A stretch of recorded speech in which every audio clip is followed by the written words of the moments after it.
cette prosaïque idéologie de la calculette ne se retrouve pas dans les circuits courts, la démocratie de proximité et le bien commun. Le bien commun. Et en tout cas, c'est la thèse que je défendrai en fin de conférence. C'est plutôt là qu'on a des espoirs du côté du développement territorial. Alors, en même temps, c'est très intéressant ce qui se passe en Catalogne, parce que ça nous renvoie à l'effondrement du modèle économique et social sur lequel nous avons appuyé finalement notre représentation du monde à partir de la Seconde Guerre mondiale, des 30 Glorieuses, de la mise en place d'une dynamique de croissance, d'amélioration des niveaux de vie, de redistribution, de protection sociale. Et ces représentations, nous en sommes encore porteurs. Et comme j'ai déjà eu l'occasion de le dire, je pense que le succès des thèses extrémistes développées par des gens comme ceux qu'on trouve au Front National ou même ailleurs, repose en grande partie sur cette nostalgie des 30 Glorieuses, qui est une nostalgie très forte, dans un contexte où aucun modèle ne semble proposer de rechange à ces 30 Glorieuses. Ou en tout cas, le modèle qui nous est proposé, on le verra, se dessine en filigrane et finalement a gagné les dernières élections présidentielles et législatives. Car Emmanuel Macron est porteur du modèle qui a conduit aux inégalités territoriales et qui va les renforcer de manière mécanique. Car Emmanuel Macron adhère littéralement aux thèses économiques, aux théories économiques que l'on retrouve derrière l'explication des inégalités territoriales comme étant un phénomène naturel.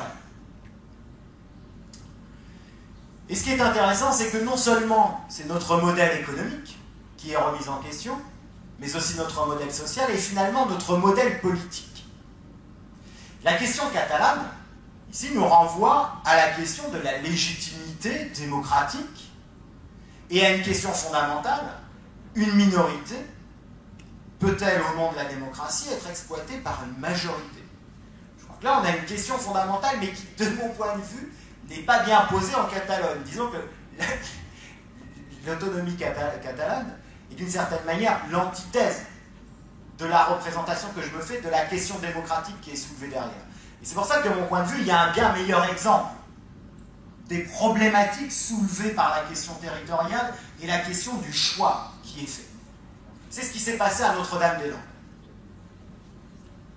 Effectivement, il y a eu un mouvement de contestation territoriale, ancré dans un ensemble de valeurs, de défense d'une représentation d'un territoire spécifique, de la défense de l'environnement, etc. Et finalement, on a invoqué à un moment la question démocratique et le référendum comme moyen de trancher. C'est finalement ce que viennent d'essayer de faire les Catalans. Et on a fait donc un référendum territorial, régional.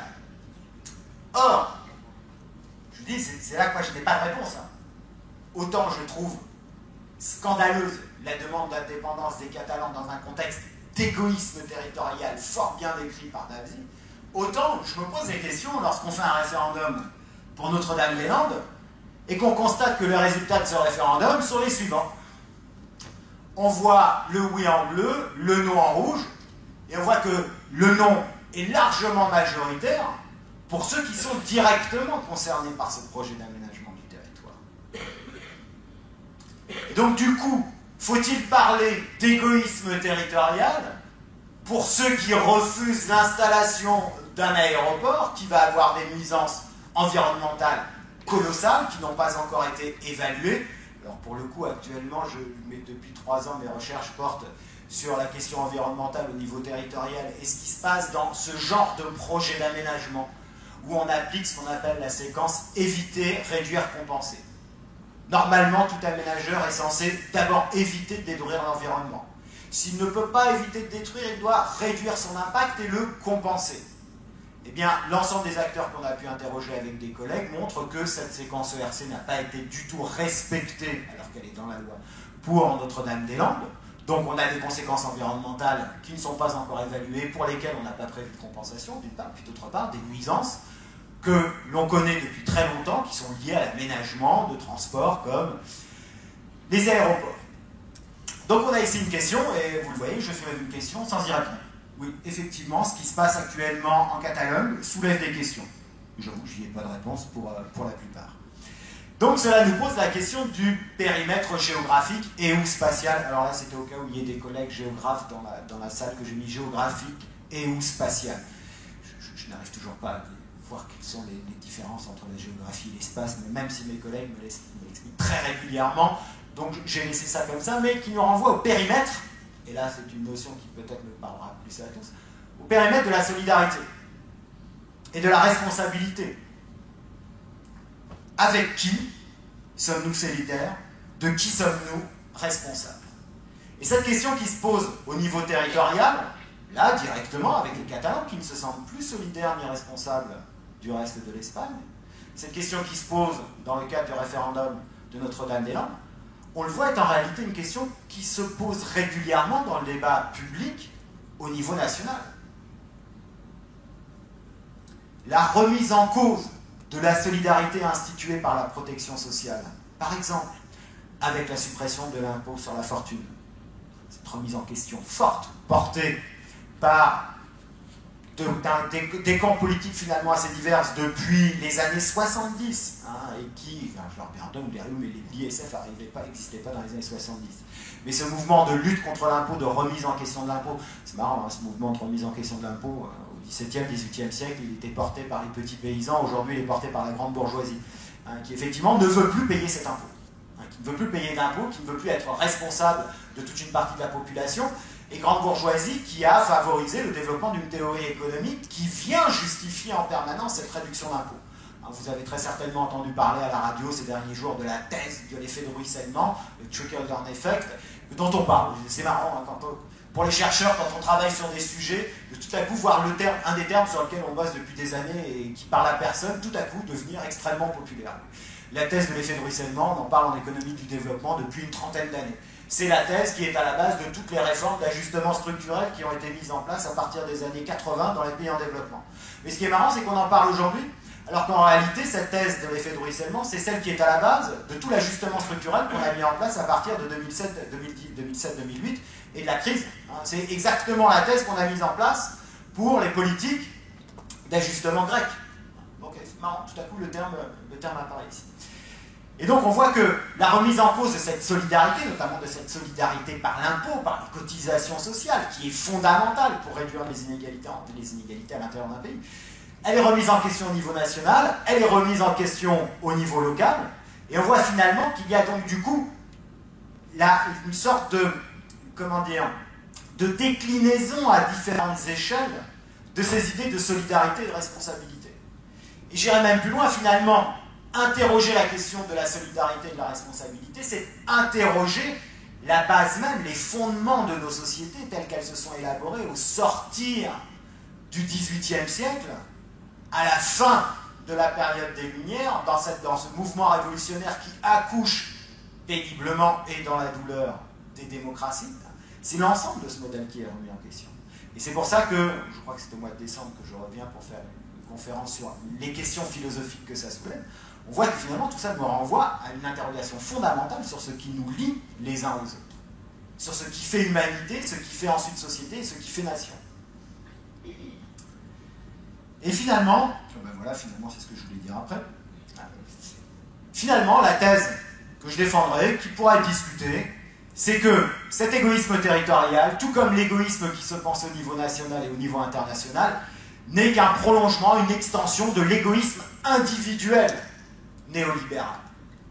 Et il y a une véritable continuité de discours entre la glorification du succès individuel qui justifie de ne pas prélever d'impôts sur les résultats des efforts laborieux de ceux qui péniblement, apparemment, ont arraché la fortune qu'ils ont en réalité hérité la plupart du temps de leurs parents et pour laquelle ils n'ont jamais travaillé. Et finalement, cette glorification de la réussite personnelle, cette glorification de l'individualisme dans sa forme la plus triste, de ce que Spinoza appelle littéralement les passions tristes, un individualisme qui pourrait être porteur de passions joyeuses, mais qui hélas ne l'est pas. Et finalement, tout ça ne serait que des déclinaisons de cet individualisme et cet égoïsme néolibéral, mais qui aujourd'hui effectivement se manifeste sous une forme collective à travers ce que l'on pourrait appeler des communautés fantasmé, justifié sur la base d'une histoire, d'une culture, d'un patrimoine commun, comme le font actuellement les Catalans, comme le font les Corses, comme le font encore les Basques, etc. Et ce qu'on voit du coup qu'il y a un amalgame dans le discours des égoïsmes territoriaux qui ressemble fort à l'amalgame que j'ai mentionné plus avant de Laurent Davezy lorsqu'il met dans le même pot finalement les circuits courts et le mouvement indépendantiste catalan.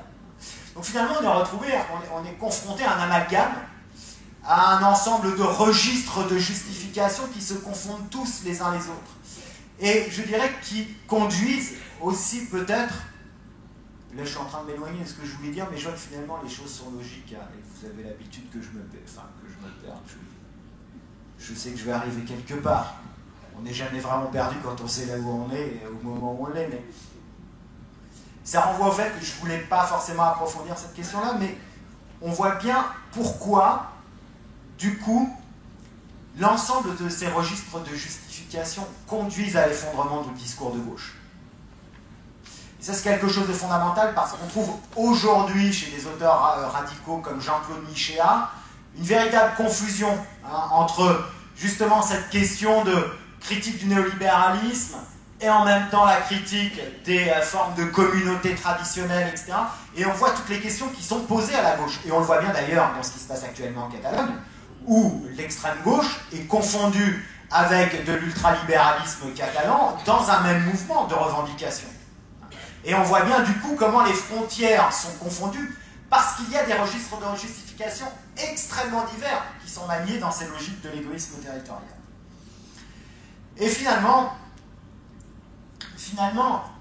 la mondialisation et le repli territorial, et c'est pour ça que c'était ainsi que c'était présenté dans la communication autour de ces conférences, sont les deux faces d'un même mouvement qu'on appelle néolibéralisme. Alors je dis qu'on appelle néolibéralisme parce que je ne rentrerai pas ce soir, mais j'espère que vous me poserez des questions là-dessus, sur une définition précise du terme néolibéralisme, qui lui-même suscite de nombreux débats chez les politistes, les sociologues, les économistes, etc. Donc, on restera dans un premier temps ce soir avec une utilisation du terme néolibéralisme sans en donner une définition très précise. On a tous grosso modo une idée de ce que c'est que le néolibéralisme, et peut-être que définir le néolibéralisme sera une des conclusions de ce cycle de 2 conférences.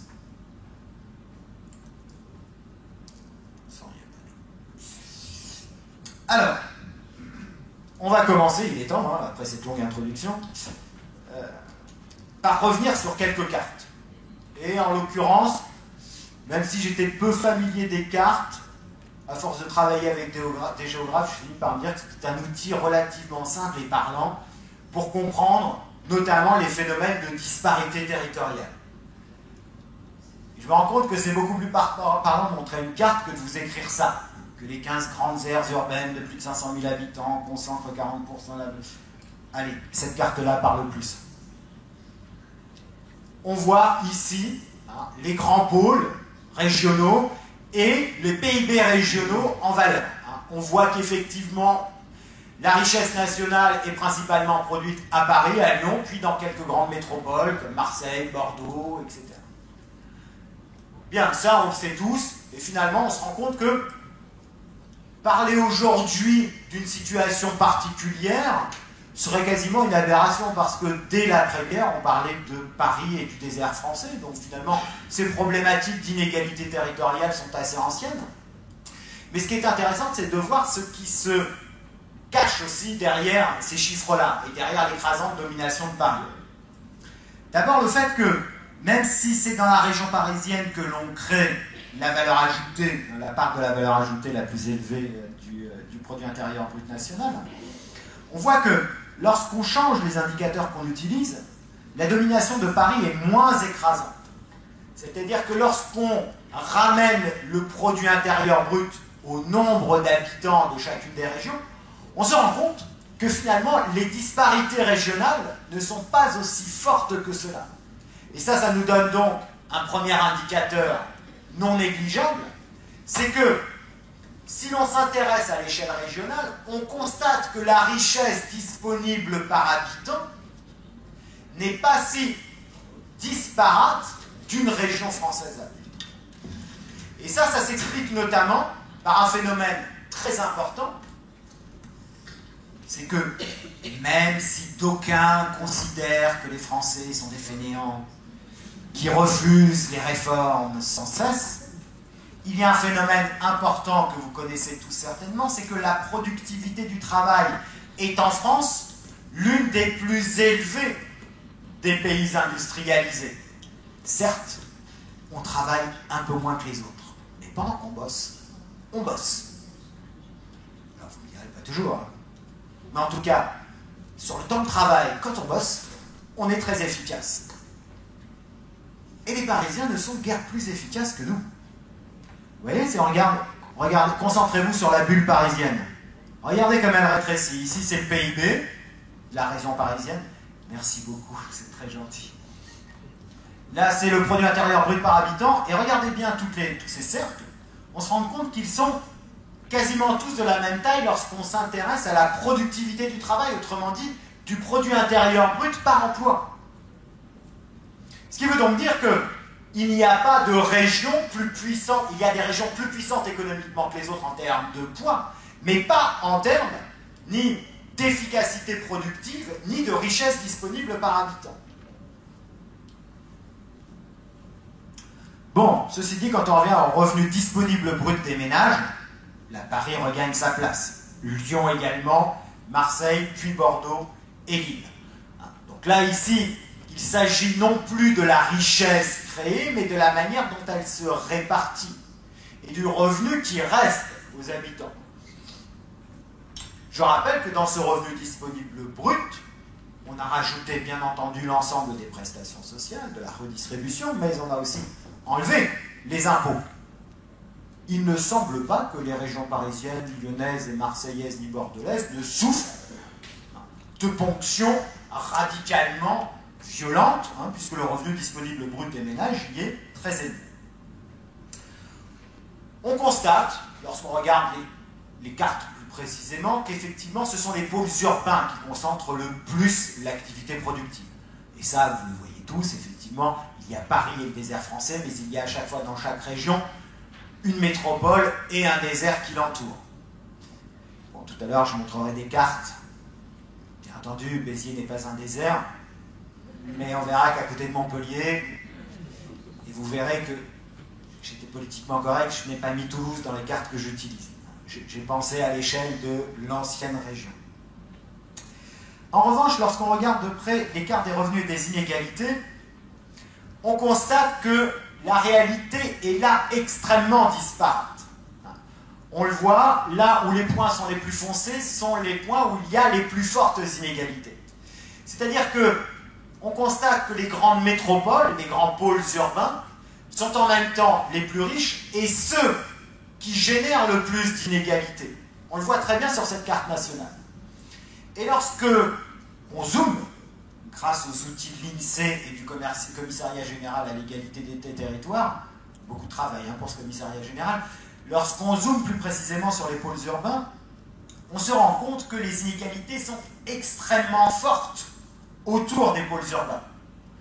On le voit ici avec la région parisienne, avec des zones avec de très fortes inégalités et un revenu net imposable très élevé, et en même temps, ici les inégalités, on les voit avec les zones vertes foncées, c'est là où les revenus sont les plus élevés, et plus c'est clair, plus les revenus sont faibles. Et on constate que au milieu de grandes aires très riches, il y a des poches de pauvreté. Des poches de pauvreté très importantes à l'échelle même de communes, non seulement de communes, mais de départements. C'est d'autant plus vrai lorsqu'on se rapproche de Paris. Et on constate, à travers cette carte parisienne, un phénomène qui est aujourd'hui analysé et étudié dans la plupart des grandes métropoles mondiales. Mais ce ne sont pas des métropoles mondiales que je vais montrer. Sachez juste que ce qu'on retrouve à Paris, on le retrouve à Londres, à New York, etc.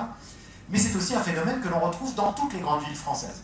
Ici, on a des petites cartes que j'ai trouvées sur Internet, qui nous montrent qu'à chaque fois, on retrouve le même phénomène, à savoir, finalement et paradoxalement, des centres-villes moins riches que les territoires environnants. Et ça, c'est un phénomène qui a été analysé dès le début du XXe siècle, notamment par l'école des sociologues de Chicago, à savoir que l'extension de l'activité économique urbaine attire une très forte activité économique dans les centres-villes, mais que finalement, les revenus générés par cette activité vont vers des ménages qui sont autour des centres d'activité. Je ne sais pas si c'est clair ce que je viens de dire. Ouais, okay. Tout à coup, je me suis dit, est-ce que c'est clair ce que je me rends compte que c'est. Et ça nous renvoie à la manière dont se structurent, et je vais y revenir ensuite, comment se structurent les métropoles dans la dynamique de mondialisation telle que nous la connaissons aujourd'hui. Alors voilà, la carte, on la retrouve, on constate que Montpellier n'échappe pas à la règle. On a un centre-ville finalement à l'intérieur duquel, et la ville de Montpellier même à l'intérieur de laquelle les revenus sont relativement faibles, et on trouve autour une périphérie avec des revenus très élevés, et en même temps, on le voit, dès qu'on est sur le sud-ouest et sur l'est, avec des revenus plus faibles. Et on constate qu'autour de Béziers, on n'est pas très riche non plus. Je passe vite sur cette carte. Ce qui veut donc dire que, finalement, ces mouvements d'inégalité territoriale, qui nous renvoient à des métropoles et leurs périphéries, qui nous renvoient à Paris et son désert français, les grandes métropoles dans lesquelles on est essentiellement d'activité, on voit que ces inégalités territoriales se jouent à plein d'échelles différentes. Et ce sont justement toutes ces échelles différentes qui vont nourrir différents types de discours et de registres de justification. On a donc ici quelque chose d'important, ce qui veut dire que les différentes échelles territoriales peuvent nous permettre de penser différentes échelles pour poser les problèmes. Et si on regarde de plus près le niveau des inégalités, qu'est-ce qu'on constate? Et c'est un point que je vais développer par la suite, que les niveaux d'inégalité sont d'autant plus forts lorsqu'on est sur les grandes métropoles. C'est ce qu'on voit ici. Plus on est en violet foncé, plus le niveau d'inégalité est fort, c'est-à-dire le rapport interdécile entre ce que gagnent les 10% les plus pauvres. Et alors souvent on dit, et c'est une aberration journalistique, on dit le rapport interdécile, c'est le rapport entre ce que gagnent les 10% les plus pauvres et ce que gagnent les 10% les plus riches. C'est pas exactement ça. Les déciles, ce sont tous les 10% de la population, on saucissonne la population en tranches de 10%. Le rapport interdécile, c'est en réalité le rapport entre le moins pauvre des 10% les plus pauvres et, enfin, ça c'est ce qu'on met en bas de la fraction, et le moins riche des 10% les plus riches. Or, ce qui caractérise les plus pauvres entre eux, les gens qui sont moins, les 10% qui sont à moins de 800 € par mois, c'est qu'il y a peu d'écart entre eux. Par contre, entre le plus pauvre, entre le moins riche des plus riches et le plus riche des plus riches, les écarts sont beaucoup plus élevés. Et ça fait partie des données qu'on a du mal à estimer. Peut-être que grâce aux taxes sur les produits de luxe, ces 15 millions qu'on espère récupérer pour compenser les 3,5 milliards qu'on va rendre aux riches, peut-être que grâce à ça, on aura une meilleure idée du patrimoine réel de ces 10% les plus riches. Car ce que mesurent ces inégalités, et ça c'est un point sur lequel j'attire votre attention, ce sont à chaque fois, et ce sont toujours les chiffres des inégalités qu'on nous donne, des inégalités de revenus, et non pas de patrimoine. Lorsqu'on regarde les inégalités de patrimoine, les choses sont parfois un peu plus complexes. Et on constate que Béziers n'échappe pas à la règle. On a un centre-ville, on a l'agglomération biterroise dans laquelle les inégalités sont très élevées, et on trouve autour, vous le voyez, ici on a finalement un territoire autour de Béziers très disparate, avec des niveaux d'inégalité très différents les uns des autres. Vous direz, mais quelle explication? Je ne donne pas d'explication pour le moment, ce sera la deuxième partie à laquelle je vais très rapidement arriver. Et ça nous renvoie finalement à quelque chose de fondamental, eh bien c'est le fait que, autour des grandes zones urbaines, on trouve, comme je le disais tout à l'heure, la carte sort beaucoup mieux sur l'ordinateur que là-haut pour découper les territoires, on se rend compte qu'on a hein, et on le voit très bien autour de Béziers, sauf à l'exception de Port-Irac, Sérignan, Lespinant et Montady, hein, des communes voisines, qui sont relativement mieux loties. On voit ici les revenus du premier décile, les revenus annuels du premier décile. Hein. Autrement dit, ce qui va caractériser la zone biterroise, c'est d'avoir un revenu médian du premier décile aux alentours de 10 000 € par an. Ce qui nous donne une bonne idée du niveau de vie des 10% les plus pauvres à Béziers. Et ça nous renvoie à un phénomène fondamental. C'est que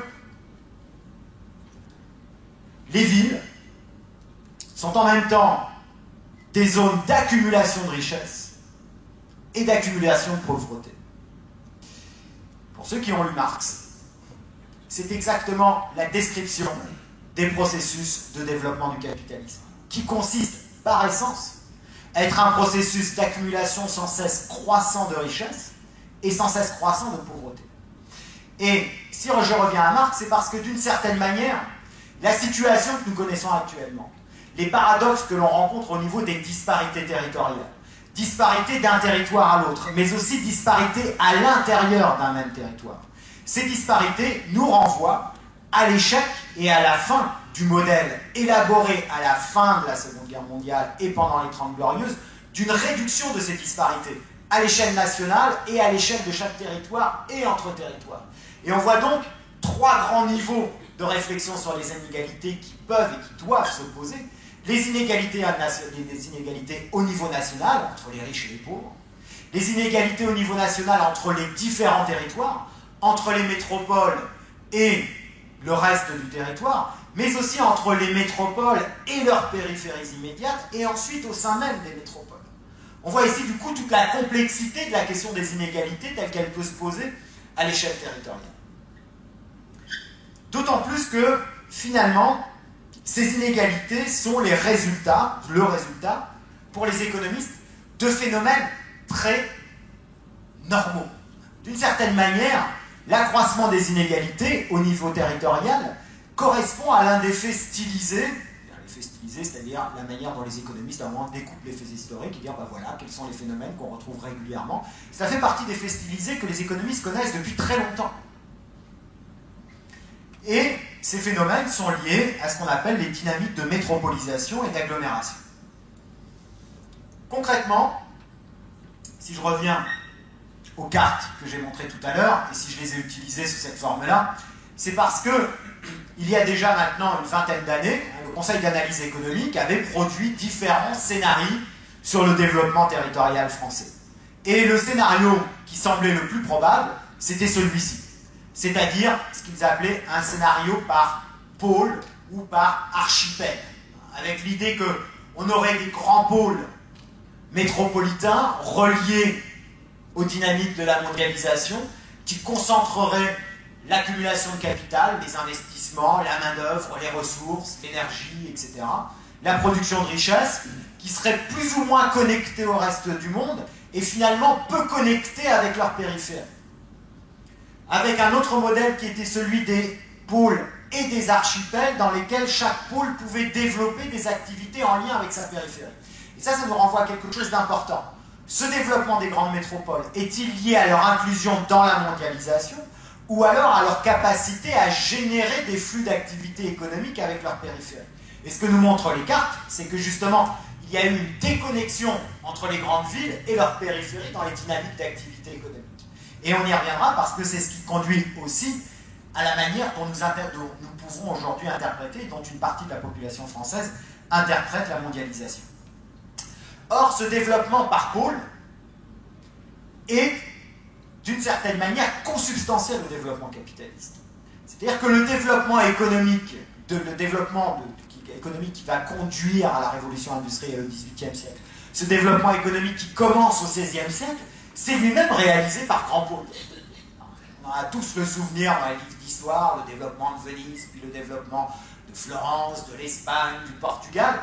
Autrement dit, le développement, et à chaque fois quand on parle de développement de l'Espagne, du Portugal, on parle en réalité du développement des grands ports qui, finalement, concentraient l'ensemble de l'activité économique mondiale. Et lorsqu'on regarde, et c'est ce qu'a très bien montré Fernand Braudel, l'un des plus grands historiens économiques français, on constate l'évolution progressive le mouvement de déplacement de l'activité économique européenne de l'Italie vers l'Espagne et le Portugal, puis vers la France, la Hollande et l'Angleterre, avant que l'Angleterre n'entame sa révolution industrielle. Et on voit qu'à chaque fois, le développement économique a été lié à des mouvements de marchandises qui arrivaient dans les grands ports, et ensuite de ces grands ports, les marchandises repartaient, la plupart du temps soit par canotage, soit par les voies fluviales, et on voyait se développer le long des grands fleuves, à l'occasion des grandes foires médiévales, etc., une activité artisanale, etc.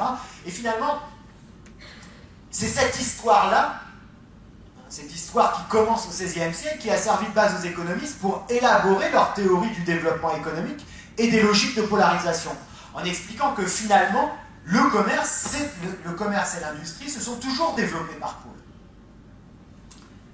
Ce qui est intéressant, c'est que lorsqu'on regarde cette histoire ancienne, on constate que dès le XVIIe siècle, il y a, avec Colbert, la tentative d'inverser ce mouvement de polarisation. Colbert incarne déjà une logique de politique publique industrielle de ce qu'on appelle aujourd'hui le maillage territorial. C'est ce qui se fera à travers toutes les manufactures royales qui se développeront en particulier sous Louis XIV.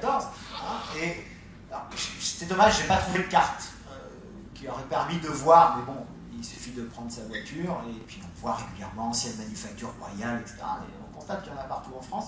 J'étais tombé sur une carte assez intéressante, mais comme je n'arrivais pas à la dater, où on voyait l'ensemble des industries qui avaient été des manufactures royales sous Louis XIV. Et donc cette logique de maillage territorial, elle renvoie à la volonté de développer partout dans le pays une activité économique qui à ce moment-là est conçue comme ce qui va faire lien.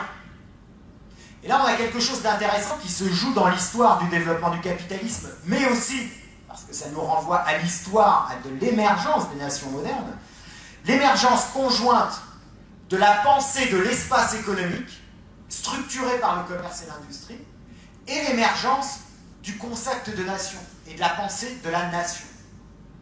C'est-à-dire que espace économique, social et politique ont été pensés conjointement à partir du XVIIe siècle. Et pendant très longtemps, il n'y a pas eu de doute chez les économistes, et c'est pour ça qu'ils ne s'intéressaient pas particulièrement à la question territoriale, il n'y avait pas de doute chez les économistes que le processus de développement du capitalisme était un processus de renforcement du lien national. Parce que le développement du capitalisme, de l'industrie, du commerce, entraîne un mouvement d'interdépendance entre les régions. Et c'est cette interdépendance entre les régions qui va justifier notamment l'unification du royaume du point de vue fiscal, en supprimant les privilèges fiscaux de la noblesse, progressivement les privilèges fiscaux locaux, etc., au profit d'un prélèvement d'impôt national. Création d'une interdépendance des régions, donc d'une administration centrale, d'un État centralisé, qui ensuite opère, via Colbert, un maillage territorial pour justifier de l'unicité de la nation et donc du prélèvement de l'impôt royal. On a quelque chose de complexe qui se joue à ce niveau-là, mais par la solidarité économique. D'ailleurs, il n'est pas anodin que, à l'époque, Arnaud de Montebourg, lorsqu'il était ministre du redressement productif et qu'il espérait faire revenir en France toute une série d'entreprises qui s'étaient délocalisées, il avait mis en place un processus de relocalisation qu'il avait appelé Colbert 2.0. Ce qui montre qu'il y a quand même un héritage historique et culturel lié à Colbert. Mais en même temps, il n'est pas inintéressant de revenir à Colbert, pas pour ce qu'il a fait, heureusement qu'on est sorti de la dynamique des manufactures royales pour le développement économique, encore que c'est une solution qui ne serait pas totalement absurde et qu'on retrouve peut-être dans les logiques de circuits courts et de circuits de proximité, justement, d'un remaillage industriel territorial.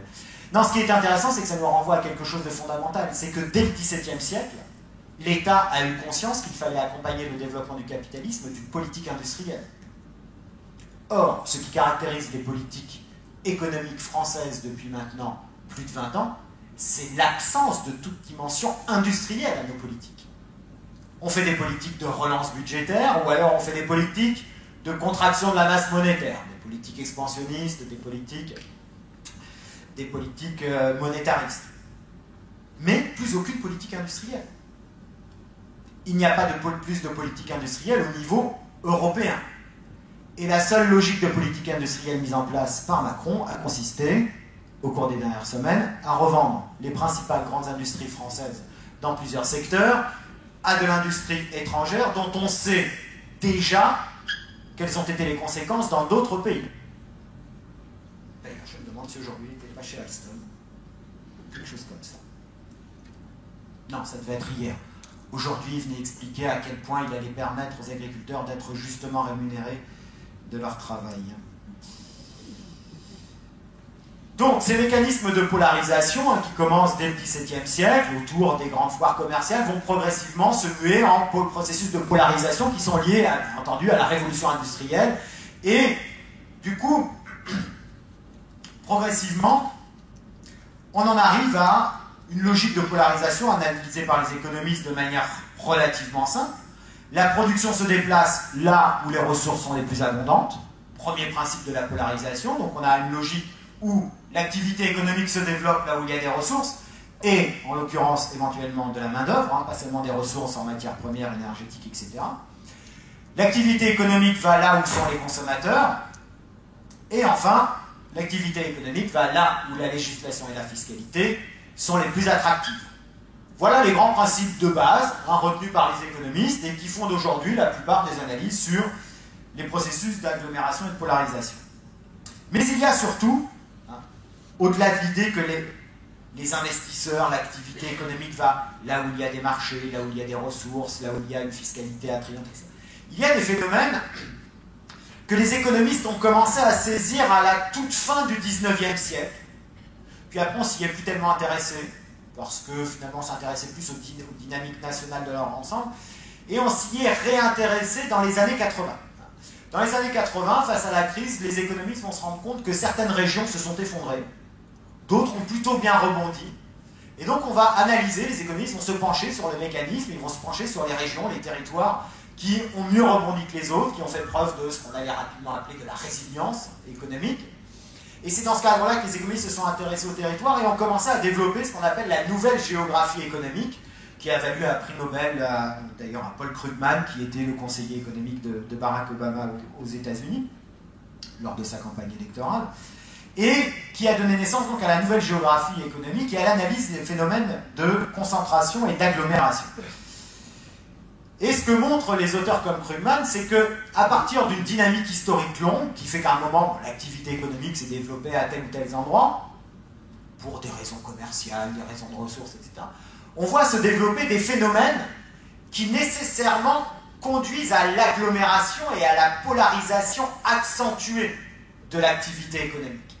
Et ça, c'est important parce que du coup, ce que va expliquer Krugman, c'est que, et ce qu'expliquent du coup d'autres économistes, c'est que pour comprendre les phénomènes de disparité territoriale, il y a non seulement une histoire longue, contre laquelle il est difficile d'agir, bien entendu, difficile d'agir sur le fait que Nantes et Bordeaux se sont développés parce que c'était des ports qui ont profité de la traite des esclaves, du marché du coton, etc.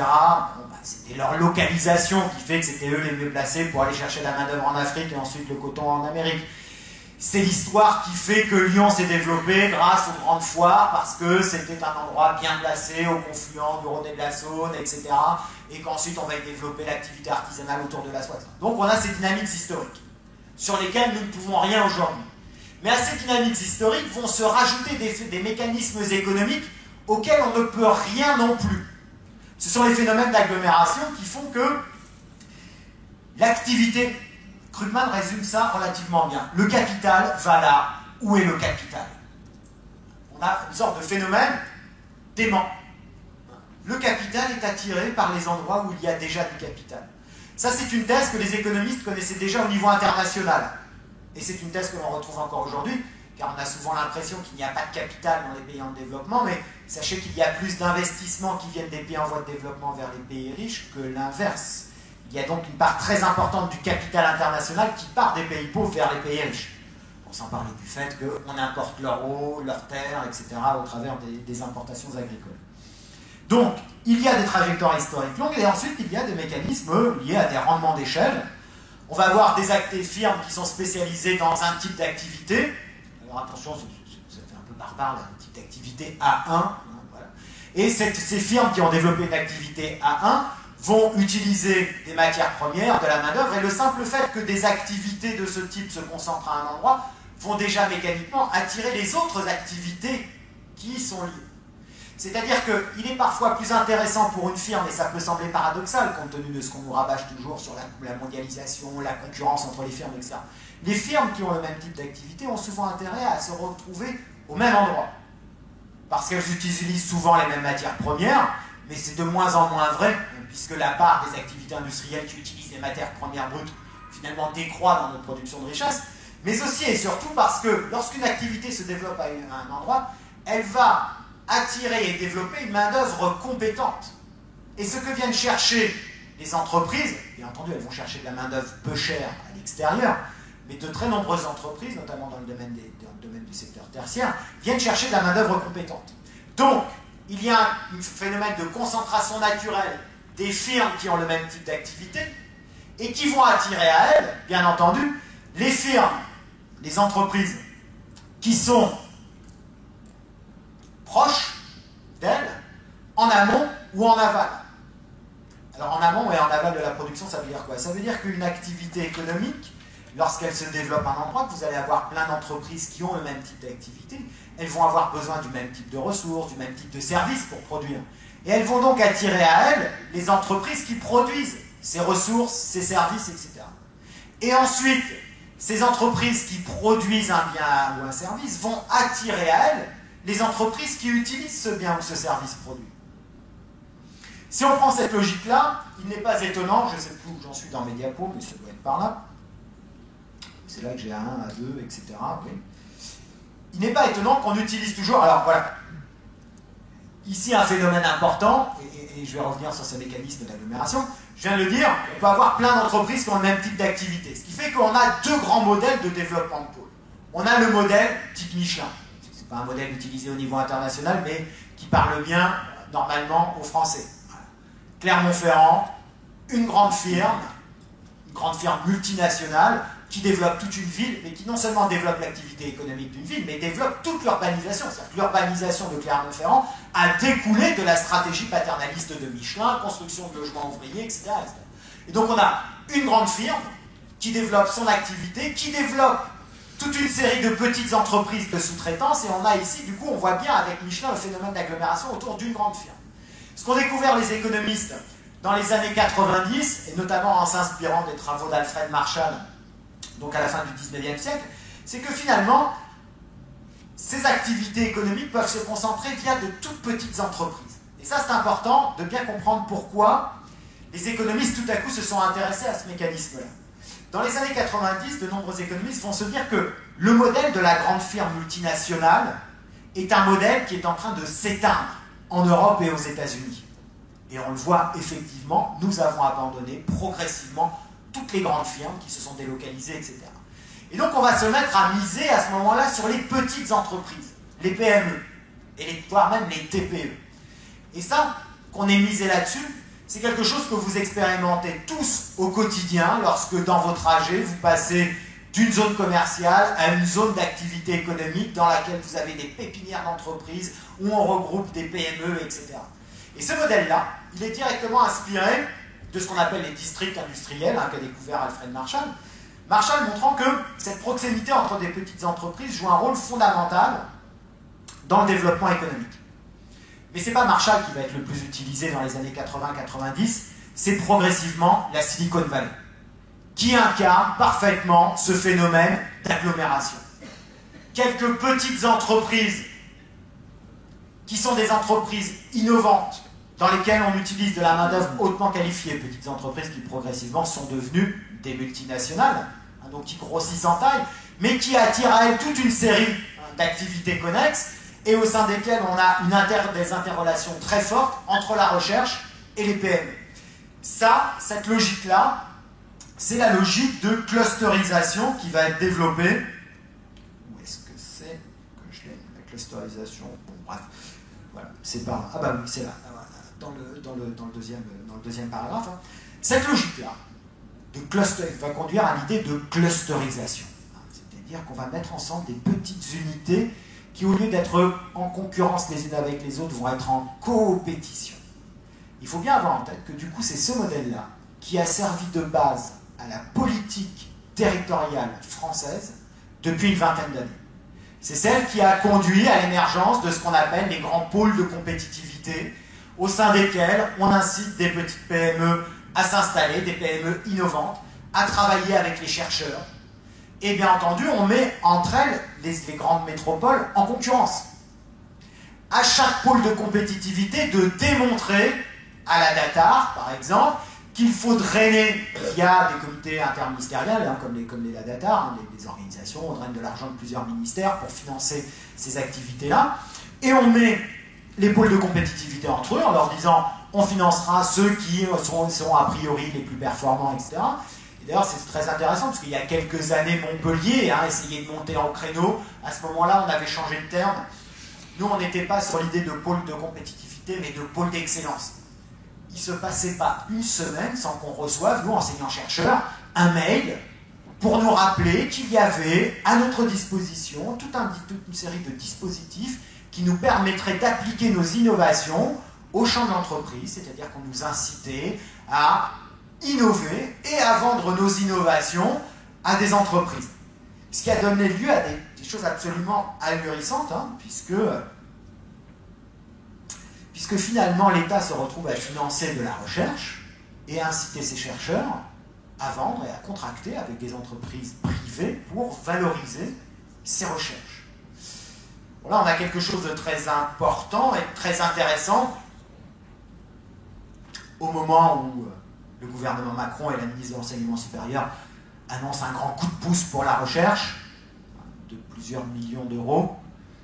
Alors, c'est exactement ce qu'avait fait Sarkozy aussi en son temps, hein, d'annoncer un coup de pouce pour la recherche. Là, maintenant, on a les chiffres plus précis. Coup de pouce pour la recherche, mais aucune création de poste. On va même réduire le nombre de postes au CNRS. Par contre, on va les augmenter à l'Agence nationale de la recherche. L'Agence nationale de la recherche a été mise au point pour justement que vous compreniez toute la logique qu'il y a derrière cette organisation territoriale. Là, je sors un petit peu de mon diaporama, donc on touche à quelque chose d'important qui permet de comprendre. Là, actuellement, sur Béziers, on est en train de chercher comment attirer de la recherche, etc. Parce qu'il y a de l'argent qui tombe de la région. On vient de découvrir avec Midi-Pyrénées des logiques de financement qu'on n'avait pas en Occitanie, etc. Et donc là, on est confronté directement aux inégalités territoriales.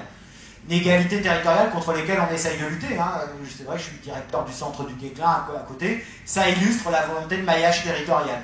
Maillage territorial qui est assez complexe. Hein. C'était intéressant parce que du coup, la candidate locale de La République En Marche avait demandé un rendez-vous avant les élections.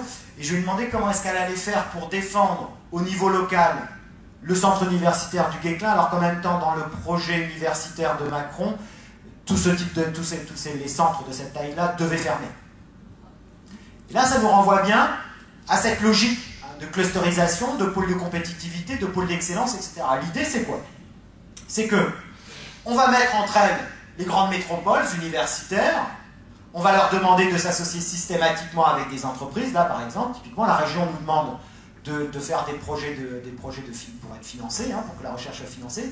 Heureusement, grâce à la région à l'ex-Midi-Pyrénées, on peut demander des financements juste pour de la recherche sans entreprise, mais la plupart du temps, on nous demande de faire de la recherche avec des entreprises. L'ANR, aujourd'hui, est donc devenue, alors donc les régions essaient de financer la recherche, mais le grand financeur de la recherche en France, c'est l'Agence nationale de la recherche. On nous demande de demander des financements sur projet. On dirait jusque-là, c'est relativement logique, c'est-à-dire que à un moment, l'État français s'est dit il faut que la recherche soit plus... qu'elle trouve. Je veux dire, il faut que nos chercheurs trouvent plus. Trouvent quoi? Trouvent des choses qu'on puisse appliquer directement à l'industrie. Donc on a mis en place cette logique de pôle de compétitivité au niveau local, en nous demandant de systématiquement penser à l'application pratique et industrielle de nos recherches, et en même temps au niveau national, en disant, bah voilà, on va centraliser les moyens de la recherche, et on va allouer du coup sur des projets où on nous demande quasi systématiquement d'être en lien avec les industriels. La qualité de nos recherches se manifeste à notre capacité à drainer avec nous des investisseurs. À tel point que, faire certains programmes de recherche, des enseignants-chercheurs peuvent mettre dans leur budget, on peut demander un financement à l'Agence nationale de la recherche, et on peut mettre dans notre budget une somme qui va servir à financer le paiement des cours qui seront faits par des vacataires pendant tout le temps qu'on travaillera dans l'entreprise. C'est-à-dire que l'Agence nationale de la recherche prend de l'argent pour payer des heures de cours, pour nous libérer, pour travailler dans des entreprises. L'Agence nationale de la recherche ne produit aucune recherche. Strictement aucune. C'est juste une agence de répartition de moyens. Et cette année, aucune création de postes au niveau national, on répartit juste les postes, moins de postes au CNRS, des gens qui cherchent, plus de postes à l'Agence nationale de la recherche. J'ai un collègue de l'Université de Montpellier 3 qui a fait un calcul relativement simple l'année dernière. Il a regardé le temps que ça nous prenait de constituer un dossier pour l'ANR. Grosso modo, à chaque fois une quarantaine de pages. Ça se passe en 2 étapes. D'abord, on doit envoyer une dizaine de pages, on est présélectionné, ensuite, si on est présélectionné, on renvoie un document de plus d'une quarantaine de pages. Eh bien, lorsqu'on regarde, grosso modo, c'est une vingtaine de % des projets qui sont financés. Très peu en sciences humaines et sociales. Sauf quand les sciences humaines et sociales travaillent avec les sciences dures. Là, ouais, par exemple, j'ai des collègues physiciens qui ont pris contact avec mon labo pour qu'on bosse ensemble sur l'évaluation économique et sociale de l'utilisation des nouveaux matériaux dans le photovoltaïque. Et ils se disent, nous on a un truc très concret, très sérieux, une application industrielle potentielle, mais on a besoin de sciences humaines et sociales parce que comme ça, c'est mieux. Ça permet à l'ANR de dire, comme ça on finance aussi les sciences humaines et sociales. On ne finance pas que des choses directement applicables à l'industrie. Et donc lorsqu'on évalue le coût pour la recherche de toutes ces heures qu'on passe à remplir ces dossiers, et l'argent que l'ANR nous donne pour faire des recherches, eh bien l'enveloppe globale de l'ANR affectée pour financer nos projets est inférieure au temps que nous passons à remplir les dossiers pour avoir cet argent. Application directe du New Public Management, plus d'efficacité. Bon, ceci dit, on a créé des emplois à l'Agence nationale de la recherche. Et nous, au moins, pendant qu'on remplit des dossiers pour l'Agence nationale de la recherche, le ministère, c'est ce qu'on fait. On remplit des dossiers. Tout ça pour s'interroger du coup sur la dynamique qu'il y a. Alors bien entendu, dans cette logique-là, comment est-ce qu'on fait une répartition territoriale?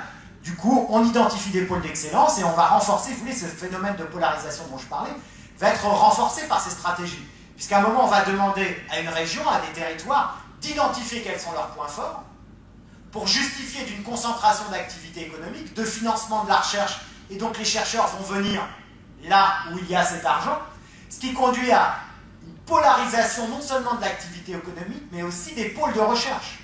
Et ça fait déjà 20 ans que c'est dans les tuyaux de l'enseignement supérieur et de la recherche en France, qui consiste à dire il n'y a pas de raison pour qu'on fasse de la recherche en économie, en géographie, en histoire, etc., partout en France.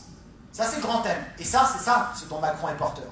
Qui consiste à dire il doit y avoir des grands pôles universitaires, d'abord, des grandes villes dans lesquelles on va jusqu'au master, et puis en dessous, dans les petites villes, on n'en fait pas. On ne fait pas d'université, ou alors on fait des collèges universitaires, on va jusqu'au niveau licence, voilà, par exemple. On ne fait pas plus. Après, il faut se déplacer. Il faut se déplacer, mais pas n'importe où. C'est-à-dire que vous ne pourrez plus faire du grec, du latin, partout en France. Vous irez dans 2 ou 3 universités où on en fera. En économie, on sait d'ores et déjà qu'il y a, ce sera Paris, Toulouse, puisqu'on a déjà la Paris School of Economics, la Toulouse School of Economics, on sait où on ira, d'ailleurs c'est dit, c'est clair, c'est en anglais, et là on est dans des centres universitaires ouverts sur le monde, on attire des chercheurs étrangers, etc. Ailleurs, est-ce qu'on continuera de faire de l'économie? Peut-être un peu à Marseille, peut-être un peu à Lyon, mais guère plus que ça. Alors je vous parle de ma boutique, je sais ce qui se passe en économie, mais voilà, on sait qu'ailleurs, et c'est là que c'est important, ça veut dire quoi? Ça veut dire que si nos recherches, nos laboratoires de recherche ne sont plus reconnus et financés, ça veut dire qu'on ne reconnaîtra plus notre capacité à faire de l'enseignement de niveau master. Vous voyez comment les choses se jouent?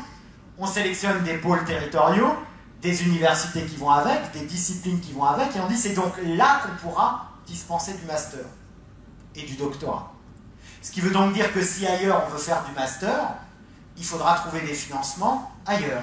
Et ça, c'est ce qu'on nous invite à faire de plus en plus, c'est-à-dire trouver du financement privés pour nos formations. On nous incite à développer nos formations dans le cadre de la formation continue, par exemple, etc. Ou trouver des entreprises que ça pourrait intéresser d'envoyer leurs salariés chez nous les former, etc. Et on voit comment tout cela conduit, si j'abandonne les conséquences sur la recherche, la conséquence immédiate, c'est que ça va générer des inégalités territoriales extrêmement fortes en matière de formation et d'accès à l'enseignement supérieur. Parce que ça veut dire qu'il faudra envisager non seulement un changement de territoire, là, bien entendu, hein, c'était déjà le cas par exemple pour les Mandois, ils savaient qu'il fallait se déplacer pour aller faire des études, mais ça va être des changements géographiques de plus en plus importants, hein, avec cette logique de spécialisation des pôles universitaires. Tout cela m'amène à, allez, on va dire la conclusion de ce que je voulais dire aujourd'hui.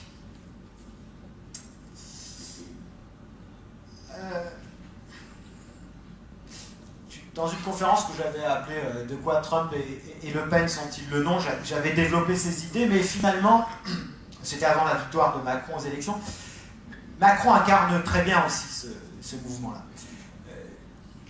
Les phénomènes de polarisation et les inégalités territoriales que génèrent ces phénomènes de territorialisation nous conduisent tous à des attitudes très, très complexes vis-à-vis des processus de mondialisation. Les grandes métropoles françaises sont des villes connectées à la mondialisation, plus ou moins connectées à la mondialisation. Et à bien des égards, elles permettent de comprendre, là aussi, lorsqu'on regarde non seulement les cartes électorales, là où on est plus réticent face à la mondialisation, c'est-à-dire là où on a voté plus Marine Le Pen et éventuellement plus Jean-Luc Mélenchon, c'est-à-dire ceux qui portaient un discours de limitation de la mondialisation, etc., on constate que finalement on retrouve des cartes relativement proches de celles du non au référendum de Maastricht. Et finalement, non pas de référendum de Maastricht, mais du référendum sur le projet de traité de constitution européen en 2005. Finalement, on constate que toute une partie de la population rejette le processus de mondialisation que l'on retrouve souvent incarné, justement, d'ailleurs de manière trompeuse, dans l'Union européenne. Je dis de manière trompeuse parce que l'Europe, c'est pas la mondialisation. L'Europe fait la mondialisation, elle y contribue, mais l'Europe, c'est nous aussi. C'est une évidence fondamentale, et c'est nous qui envoyons des députés à l'Assemblée européenne. Donc, c'est nous qui choisissons ce que fait l'Europe, d'une certaine manière, à bien des égards. Et finalement, lorsqu'on regarde les cartes de rejet de la mondialisation, on constate que les grandes métropoles sont des villes bien intégrées à la mondialisation, dans lesquelles on va trouver de la main-d'œuvre hautement qualifiée, qui bénéficie pleinement des effets de la mondialisation. Elle en bénéficie de plein de manières. Elle en bénéficie parce qu'elle a les moyens de bénéficier de la mondialisation. Ce sont des espaces dans lesquels il y a effectivement des échanges culturels. On est sur des nœuds de transports aériens qui permettent de se déplacer relativement facilement un peu partout dans le monde. On a donc du brassage culturel, un niveau de qualification très élevé, un niveau d'accès à la culture, au transport, au voyage, etc. très élevé, et des revenus très élevés. Et ce qui est intéressant, c'est que lorsqu'on regarde le pourcentage de produits mondialisés dans la consommation des ménages, on constate que ceux qui consomment le plus de produits mondialisés sont les 20-30% les plus riches. Donc on a une population de centres qui a son activité économique dans ces grandes métropoles de niveau mondial, qui sont connectées au reste du monde, qu'on peut appeler des villes-mondes, qui bénéficient à plein de niveaux de la mondialisation, et qui ne comprennent pas que le reste de la population n'ait pas conscience de ces avantages de la mondialisation. Mais c'est parce qu'encore une fois, si on regarde les cartes, je ne vais pas revenir sur les cartes que j'ai montrées tout à l'heure, mais on voit bien comment en même temps, ces villes-mondes sont coupées du reste du pays. Ils sont coupés notamment de toutes les périphéries territoriales qui ont été saccagées par la crise industrielle. Donc c'est là que se créent finalement des contrastes et des registres d'argumentation qui ne sont pas compréhensibles par différentes parties de la population, et qui conduisent du coup à des formes de radicalisation entre d'un côté ceux qui refusent aujourd'hui la mondialisation, qui refusent l'Europe, qui la rejettent de manière parfois confuse pour des raisons très diverses et diversifiées, etc. Et en même temps ceux qui veulent se jeter pieds et poings liés, j'allais dire d'une certaine manière, quand on voit par exemple les accords qu'on est en train de négocier avec le CETA, etc., qui se jettent dans cette mondialisation parce qu'eux, ils y voient directement les intérêts. Et ils ne comprennent pas, compte tenu de leur haut niveau de qualification, ils ne comprennent pas que le reste de la population ne voit pas ça. Enfin si, ils ont une interprétation très simple. Le reste de la population française n'est pas hautement qualifié comme eux, le reste de la population française n'a pas les mêmes compétences qu'eux et ne comprend pas. Ce discours on l'entendait déjà en 2005. Et là, on avait une véritable rupture entre les médias nationaux, le discours qui était tenu par les médias nationaux. J'ai dû casser au moins 3 postes de radio pendant les échanges sur le référendum. J'étais scandalisé par les propos qu'on pouvait entendre sur France Inter, où vous aviez des journalistes qui venaient vous expliquer que nous nous trompions. Et qu'a dit Emmanuel Macron? Parce qu'on s'est beaucoup attardé sur sa phrase sur les fainéants, etc. Ce qui était le plus intéressant, c'est le contexte dans lequel Emmanuel Macron a parlé des fainéants. Après, en se rattrapant, en disant que c'était les élus qui étaient des fainéants, qui ne voulaient pas changer les choses. Emmanuel Macron, avant cette phrase sur les fainéants, dit quelque chose de très intéressant. Il dit « La France est un pays qui ne peut pas se réformer ». Et là, on se dit « Mais c'est un discours qu'on a déjà entendu plein de fois. Chaque gouvernement dit « La France ne se réforme pas ». Chaque ministre dit « Mon secteur ne se réforme pas ». C'est d'autant plus vrai pour les ministres de l'enseignement, de l'éducation nationale et de l'enseignement supérieur. Souvenez-vous d'Allègre avec le mammouth, etc. Non, ce qui est le plus intéressant, c'est que Macron dit « La France est un pays qui ne se réforme pas et qui refuse de se réformer parce que les Français refusent ce qu'il y a dans les livres. » Et là, la formule complète est très intéressante. Ce à quoi Macron renvoie les Français, c'est leur ignorance de ce que racontent les livres. Et de quel livre nous parle Emmanuel Macron? Je ne pense pas qu'il parle des œuvres complètes de Paul Ricoeur. Je pense que ce qu'il a en tête, ce sont les livres d'économie, auxquels il a été formé, et qui tous disent la même chose. Qui tous disent, quasiment tous, la mondialisation est inéluctable. La mondialisation bénéficie à toute une partie de la population. Et eux, ils envoient directement les bénéfices. Ces gens qui sont aujourd'hui au pouvoir. Je ne suis pas, attention, en train de faire une rupture sur tous au pouvoir, machin, etc. Parce que je pense que Macron incarne quelque chose de très spécifique. Même si je n'ai pas l'occasion de je ne dis pas Emmanuel Macron la personne, je me contrefiche de qui est Emmanuel Macron en tant que personne, mais de ce qu'il incarne politiquement aujourd'hui. Et donc, ici, on a quelque chose de très important qui se joue au niveau politique, dans ce qu'on a appelé à un moment la pensée unique. C'est que cette pensée unique, elle se forme dans les manuels d'économie qui nous disent que la mondialisation sera bénéfique pour tous, enfin, pas forcément pour tous. Cette mondialisation, et vous allez voir comment le discours d'Emmanuel Macron reflète bien tout ça, cette mondialisation, elle implique de la polarisation. Et si les activités économiques sont polarisées, ça veut donc dire qu'il faut accepter qu'il y ait des pôles métropolitains et autour des déserts. Et ce qu'il faut accepter surtout, c'est que la main-d'œuvre doit accepter de se déplacer là où il y a du travail. Ça te renvoie à une phrase qu'il a dite la semaine dernière. Plutôt que de foutre le bordel, il devrait se déplacer à 50 km pour aller trouver du travail là où il y en a. C'est la main-d'œuvre qui se déplace. Et ça, effectivement, c'est ce que dit la théorie économique. La théorie économique nous dit que là où se développe l'activité, la main-d'œuvre se déplace. Oui, effectivement, c'est vrai, c'est tout l'exode rural qu'a connu l'Angleterre au XVIIIe siècle, avec les mouvements de paysans pour aller travailler dans les grands centres industriels anglais. C'est ce qu'on a trouvé en France après la Seconde Guerre mondiale, etc. Mais à chaque fois, dans quel contexte? Dans un contexte où, systématiquement, c'est une crise frappant les campagnes et l'activité économique des campagnes qui conduit les gens à se déplacer vers les villes. Ce qui accélère l'exode rural en France, ce n'est pas que les gens des campagnes avaient tellement envie d'aller travailler dans les usines de la banlieue parisienne. C'est tout simplement parce qu'on était en même temps dans un processus de mécanisation de l'agriculture qui libérait énormément de main-d'œuvre qui ne trouvait plus à travailler.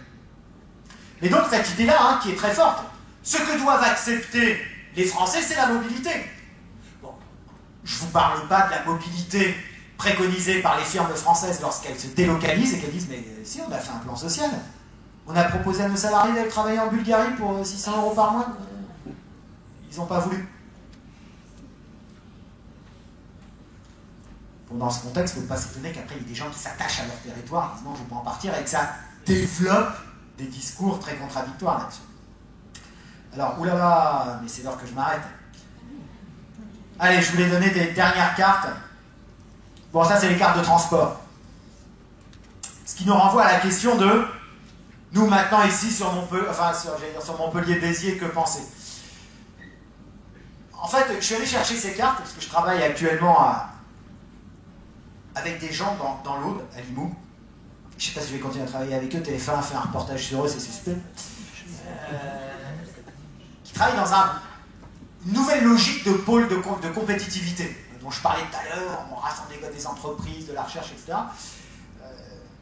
Benoît Hamon avait lancé, en tant que ministre de l'économie sociale et solidaire, l'initiative des pôles territoriaux de coopération économique. Ça, c'est une initiative très intéressante, On demandait à des acteurs privés, publics, des entreprises, des associations, des coopératives de se rassembler puis de réfléchir à l'avenir de leur territoire en déclin. Je vous avoue qu'aujourd'hui, les recherches que je fais, et c'est pour ça que je suis sensible à cette question territoriale, c'est sur les territoires en déclin. Que se passe-t-il dans les territoires qui sont en train de s'effondrer aujourd'hui? Et quelles sont les pistes que cherchent les acteurs? Et du coup, je suis tombé sur... Alors, regardez quel lien avec cette carte et avec Béziers-Montpellier, parce que je suis allé chercher la carte des transports, parce que il y a une question récurrente à Limoux, puisque c'est dans la ville de Limoux, dans l'autre, c'est la question de la mobilité. Et je me suis rendu compte qu'il y avait autant de gens chaque jour qui allaient de Carcassonne à Limoux, et de Limoux à Carcassonne pour bosser. On est dans des logiques aussi aberrantes que le fait que, l'exemple que j'utilise toujours, hein, les deux camions, un qui venait d'Amsterdam, un de Hollande, l'autre qui venait d'Espagne, qui ont eu un accident sous le tunnel de Fourvière à Lyon, deux camions de tomates. L'un qui montait d'Espagne vers la Hollande et l'autre qui descendait de Hollande vers l'Espagne. C'est les aberrations des transports. Ben, c'est ce qu'on voit relativement bien. Hein. En regardant dans le détail, je me suis rendu compte qu'il y avait autant de gens qui allaient de Clermont-Lérault à Montpellier que de Montpellier à Clermont-Lérault pour bosser dans la... Ici, ça nous renvoie à quoi? Parce que je voulais conclure ce soir sur les liens entre les métropoles et leurs périphéries immédiates. Ce lien est un lien complexe. On l'a vu, on a des métropoles dont le centre même, le cœur, est relativement plus pauvre que les périphéries immédiates. Mais en même temps, dans ces périphéries, hein, si vous vous souvenez des cartes que j'ai montrées, on voit qu'il y a un centre moins riche que la couronne qu'il y a autour, mais que dans cette couronne, il y a aussi des poches de pauvreté. Ce qu'on retrouve aussi très bien sur Montpellier, et on voit finalement que la première destination des périphéries, c'est d'être des périphéries dortoirs. Mais actuellement, se dessinent d'autres choses. D'autres choses. Alors, j'aurai pas le temps de le développer, tant pis, c'est pas grave. C'est que dans ces périphéries dortoirs, des acteurs essayent de trouver d'autres solutions, mais j'y reviendrai juste après pour conclure. Ce qui est le plus important, et c'est sur quoi je voudrais insister, c'est ce qui se passe actuellement dans les grandes métropoles comme Montpellier.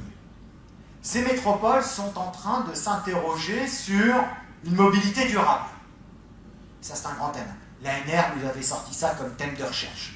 La mobilité durable. Bon, on n'arrive toujours pas à sortir du pétrole, on n'arrive toujours pas à penser l'après-pétrole. Ça fait 30 ans qu'on se dit qu'il faut penser l'après-pétrole. On n'y arrive toujours pas. Je sais qu'à chaque fois que je fais Clermont-Lérault-Montpellier, et quand je cours autour de Clermont-Lérault, que régulièrement je passe sur l'ancienne voie ferrée qui allait de Clermont-Lérault à Montpellier, et quand même sur la destruction des services publics au profit de la liberté individuelle que représente l'auto, on est vraiment dans des logiques totalement aberrantes. Mais il sera intéressant, en même temps, on peut se dire que ça créera plein d'emplois le jour où il faudra refaire les voies ferrées qu'on a laissé se dégrader. Donc on pense à la mobilité durable, mais surtout il y a quelque chose de très intéressant qui se passe depuis une toute petite dizaine d'années et qui est en train de monter en puissance. C'est d'ailleurs sur ces questions-là, à la base, que je me suis intéressé au territoire, parce que je travaille avec des collègues de l'INRA, sur les circuits courts, etc. Et on a vu comment cette question des circuits courts alimentaires, les circuits de proximité, on a vu comment les grandes métropoles commençaient à s'en saisir pour commencer à se poser la question de la durabilité de leur alimentation. Et ce qui est en train de se dessiner, c'est une logique dans laquelle les métropoles sont en train de repenser leur périphérie dans une logique de réorganisation alimentaire des territoires. À se demander, est-ce que jusqu'où il faut aller, où faut-il faire de la préemption de territoire, de terre, etc. Comment penser le développement d'une agriculture qui permettra de nourrir les grands centres métropolitains? Et là, on a quelque chose de très intéressant du point de vue de l'histoire des idées. C'est que l'Europe, au XVIIIe, XIXe siècle, s'est développée grâce à ses périphéries. L'Afrique, l'Asie, l'Amérique latine, qui étaient nos réservoirs alimentaires et de matières premières. Et c'était très intéressant de voir que ce qui s'est fait au niveau international au XVIIIe et XIXe, les grandes métropoles sont en train de le penser à leur propre échelle. Développement d'une activité économique dans les centres urbains et autour réflexion sur une agriculture qui permettrait une alimentation durable de ces villes. Et même quelque chose d'encore plus intéressant, l'idée que les territoires en déclin, tous ces territoires qu'on abandonne, pourraient devenir des espaces conservatoires. Conservatoires de biodiversité, notamment. Puisque les grandes zones métropolitaines détruisent l'environnement et la biodiversité, on peut compenser cette destruction en préservant des périphéries lointaines sur lesquelles on va entretenir la biodiversité. Du coup, en entretenant la biodiversité, éventuellement, du coup, en entretenant des agriculteurs, donc du coup des traditions, un patrimoine, je sais pas, des sortes de périphéries dans lesquelles on ira visiter pour voir des vaches, des trucs comme ça, dans lesquelles on enverra nos enfants, alors qu'ils peuvent du coup devenir des périphéries éducatives. Hein, on a quelque chose qui se joue là. On a des transformations qui sont assez intéressantes. Bon, allez, j'arrête là pour ce soir, avec une phrase parfaitement consensuelle avec laquelle tout le monde est d'accord, comme aimez-vous les uns les autres, la guerre c'est mal, la fin dans le monde c'est terrible. Bon, il faut penser l'avenir des territoires avec les territoires, par les territoires, pour les territoires. C'est une sorte d'amène républicain qui viendra conclure ma présentation de ce soir. Merci beaucoup pour votre attention. Si vous avez quelques questions, il reste encore une quinzaine de minutes avant de pouvoir rendre le lieu. Donc n'hésitez pas. Je suis désolé, j'ai été très long.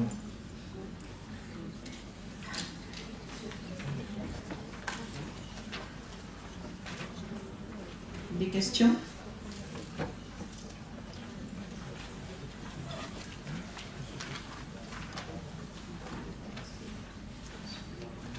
Oui, bonsoir à tout le monde. Vous avez émis une critique systématique du monde économique dans lequel on vit. Il a beaucoup d'inconvénients. Il a quand même des avantages dont vous aurez pu parler. Et j'espère que la prochaine fois, vous nous présenterez vos solutions. Pardonnez-moi, mais certaines de vos solutions, enfin, aux propos que vous avez dit, m'ont fait penser au Venezuela. On n'a pas les mêmes ressources naturelles ni le même système politique. Des solutions. Penser des solutions suppose un effort aujourd'hui systématiquement refusé, à savoir sortir du modèle dans lequel on est. Pas forcément sortir du modèle, quand je dis sortir du modèle, sortir de notre représentation de ce qu'est le développement. C'est là que tout se joue. Et c'est là une question fondamentale. Vous avez déjà enlevé la diapo, et qui se pense ne serait-ce qu'au niveau de la mobilité. Quand j'ai changé notre représentation de ce qu'est le développement, à un moment, il nous a semblé naturel que le développement, ce soit, par exemple, l'augmentation constante de notre niveau de vie, l'augmentation constante de notre équipement ménager, l'augmentation constante de notre consommation d'énergie, et surtout, notre accès à la propriété individuelle de notre véhicule, de notre logement, propriété individuelle des terres, des ressources naturelles. C'est-à-dire qu'il y a nous sommes confrontés aujourd'hui à la crise radicale de cette représentation-là. Et cette crise, nous l'ignorons. À bien des égards, c'est une question que je soulevais régulièrement quand on travaillait avec les collègues de l'INRA sur le développement des circuits courts. Ils disaient le développement des circuits courts, c'est la solution, il faut y arriver, comment on va les développer? Je leur disais, mais de toute façon, les circuits courts, ce ne sera pas une solution, ce sera une obligation. Il y a un moment qui est en train d'arriver très rapidement, où de toute façon, nous n'aurons plus les moyens de payer les ressources énergétiques pour produire des tomates dans le sud de l'Espagne et les consommer en France en janvier. C'est-à-dire que mécaniquement, la crise énergétique qui est juste devant nous, et quand je parle de crise énergétique, c'est la crise énergétique et la crise aussi et quasiment surtout de l'eau, qui est là. On voit ce qui se passe dans le sud de l'Espagne. De toute façon, je veux dire, on n'aura plus les moyens de se payer le transport des tomates du sud de l'Espagne jusqu'en France.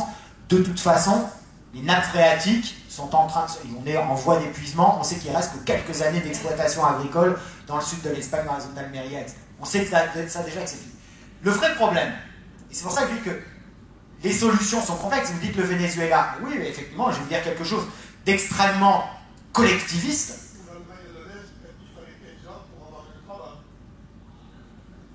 Mais s'il faut 15 ans, alors là je vais vous donner une réponse extrêmement précise. S'il faut 15 ans pour avoir une voiture, mais qu'il me faut 5 minutes pour avoir un billet de train, j'y vois pas de problème. Et là, non mais je veux dire par là que nous considérons le fait d'avoir un véhicule personnel pour nous déplacer seul dans notre voiture est un signe de progrès et de modernité. Ben, c'est ce dont on discutera dans un mois et demi. Quelles sont les théories de la justice qui nous permettent de justifier de manière cohérente qu'avoir un véhicule personnel pour ses développements personnels individuels est un progrès et correspond à un idéal de justice sociale. Je vous dis d'ores et déjà la question, je n'aurai aucune réponse positive, il n'y a aucune théorie de la justice qui aujourd'hui peut continuer de justifier ça. Après, le vrai problème auquel on est confronté, c'est pour ça que je dis qu'il faut changer de représentation de ce qu'est le développement. Le vrai problème qui se pose, c'est que le jour où on ne pourra plus faire transiter des biens agricoles et alimentaires, leur faire faire des dizaines de milliers de kilomètres au yaourt. Hein. Ça, c'est toujours le meilleur exemple qu'on utilise quand on voit le transport du yaourt. Le vrai problème qui se posera, et c'est pour ça qu'en même temps que les métropoles commencent à réfléchir à leur alimentation durable, c'est un peu tard, mais c'est déjà bien. Parce qu'est-ce qu'on fera pour produire de quoi bouffer quand on aura mis des villas individuelles partout autour de nos villes? Qu'est-ce qui nous restera comme zones agricoles utilisables? C'est-à-dire que là, on est confronté à un vrai problème dans, effectivement, alors vous dites, le Venezuela, l'Allemagne de l'Est, etc. Le vrai problème, c'est qu'à un moment, je vais dire, c'est après, je sors de mon rôle de chercheur, c'est ce qui m'inquiète en tant que citoyen. C'est que cette crise qui arrive, énergétique, environnementale, alimentaire, le jour où on va y être confronté, si on n'y a pas pensé avant, qui va le faire pour nous? À un moment, un État qui prendra des décisions sans nous consulter. Et il est là le problème.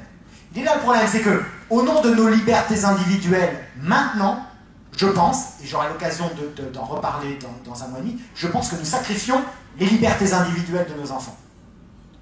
Littéralement, des générations à venir. Et aujourd'hui, la question du développement durable, c'est pas seulement se dire est-ce que les générations futures auront les mêmes conditions de bien-être, etc., que les générations présentes, c'est auront-elles, ces générations futures, les mêmes libertés politiques et sociales que nous avons aujourd'hui? Je n'y crois pas. Et je n'y crois pas parce que nous sommes en train de perdre nos libertés sociales, nous sommes en train de perdre un modèle social qui essayait de réduire un minimum d'inégalité, et je crois que derrière, on est en train de perdre des libertés politiques. Là, je ne parle pas de la question de l'état d'urgence, etc. Je parle de ce qui est en train, de ce qui va se passer, littéralement. Regardez la manière dont nous essayons de gérer la question migratoire. Pour le moment, nous sommes confrontés à une question migratoire qui n'est pas encore une migration environnementale. Mais cette migration environnementale, il suffit de regarder les cartes de la désertification. Il faut être lucide. Les cartes de la désertification poussent littéralement le Maghreb vers l'Europe. Et si nous ne pensons pas maintenant cette question autrement comme nous la pensons, quoi croyez-vous qu'il va se passer? On pense quoi? Que finalement il va suffire de mettre des barrières et que les gens ne viendront pas?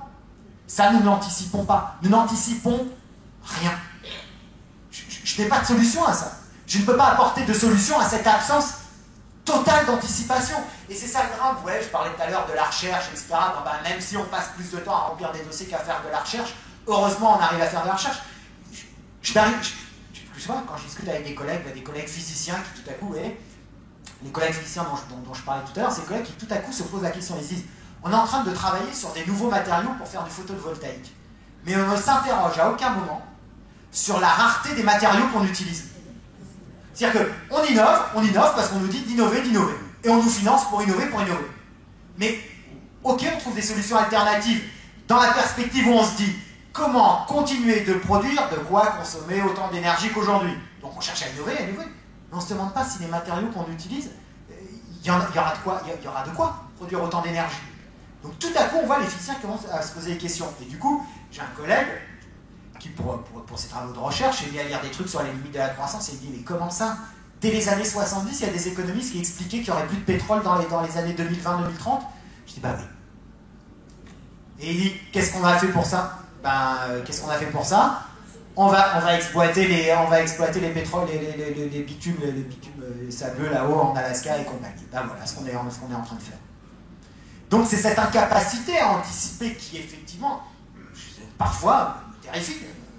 D'un coup on se dit, mais comment?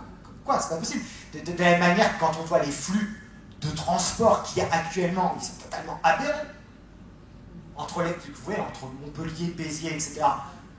Et la métropolisation ne va faire qu'accroître ça, parce qu'on a beau nous dire la solution du développement, c'est des grandes villes puissantes dans lesquelles on innove, on fait de la croissance. Ok, il y a toujours eu, encore une fois, c'est vrai, ces processus-là. Mais en attendant, on est près de 70 millions. Est-ce qu'on sera dans 70 millions à vivre dans des zones urbaines, à être tous hyper innovants? Sans parler du nombre qu'on sera sur la planète. Donc, si j'ai une solution à donner, c'est une solution purement politique et démocratique. C'est un moment, poser les débats et obliger à ce que ces débats soient posés. Obliger à poser le débat, par exemple, c'est marrant quand Anne Fraisse, il y a 3 ans, a annoncé la fermeture du site du Guesclin, on dit « Ah, mais pourquoi, etc. » Ben, tout simplement parce qu'on n'a pas les sous. Très clairement, c'est ce que continue de dire le président de l'université, le site du Guesclin, c'est 1 million d'euros. Ben, si ce million d'euros, l'État ne nous le donne pas, qui va nous le donner? Personne. Et quand on aura fermé le centre universitaire du Guesclin, ben, c'est 800 étudiants du bassin biterrois qui feront quoi? Ils n'iront pas ailleurs. C'est là, vous voyez, quand je vous parlais tout à l'heure de cette question de la répartition des formations. On le sait, parce qu'on a des études sociales sur nos étudiants, on sait que les 800 étudiants qui sont sur le site du Guesclin, il y en a peut-être 50, 60 qui vont faire leurs études ailleurs. Mais les 700 qui restent, ils ne font pas d'études.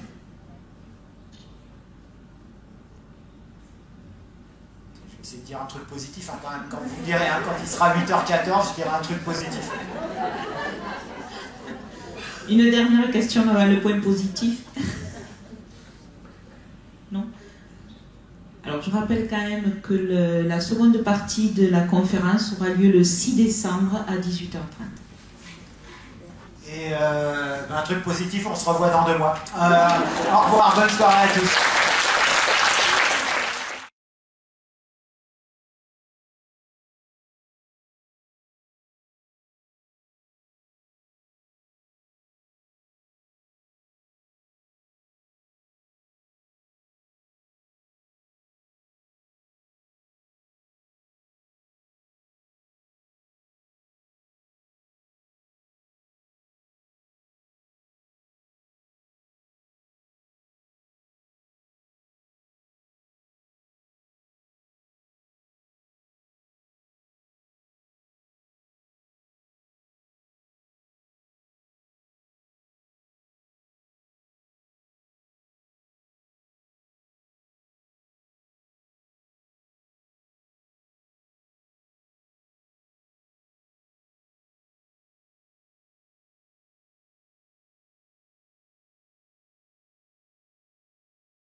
Откройте, не бойтесь свежего воздуха.